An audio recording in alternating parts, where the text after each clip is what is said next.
करोनाच्या काळामध्ये सर्व मंदिरे बंद होती,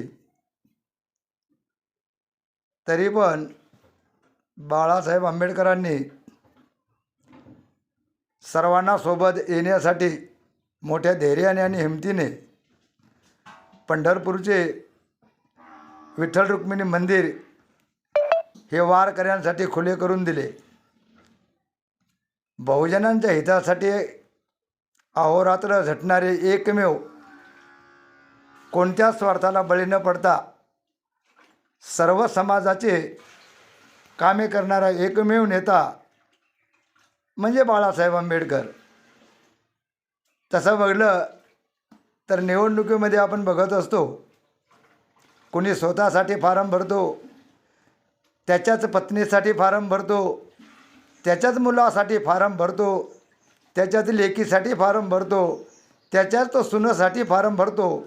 परंतु एकच असा नेता आहे की जो बहुजनासाठी अहोरात्र तळमळ करून बहुजनांच्या हातामध्ये सत्ता कशी द्यावी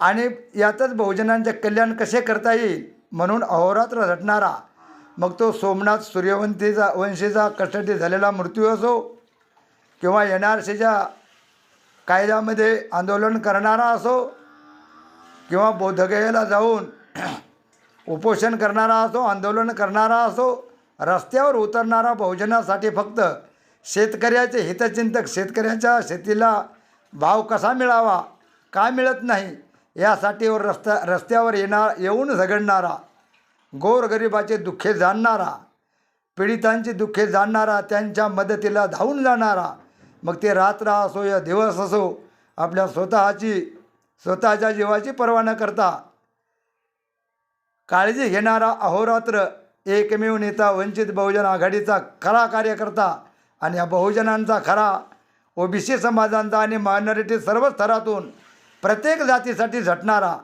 जरांगे साहेबाच्या उपोषणाला जाऊन त्यांनाही सल्ला देणारा आणि एकमेव नेता म्हणजे आपापल्या स्वार्थासाठी लोक निवडणुका लढतात, परंतु बाळासाहेब आंबेडकरांचं तसं नसून बहुजनांच्या हातामध्ये सत्ता जावी, बहुजनांचे लोक खासदार व्हावेत, आमदार व्हावेत, मंत्री व्हावेत आणि याच्यासाठी झटतात. बाकीचे लोक सगळे आपल्या स्वतःच्या स्वार्थासाठी झटतात.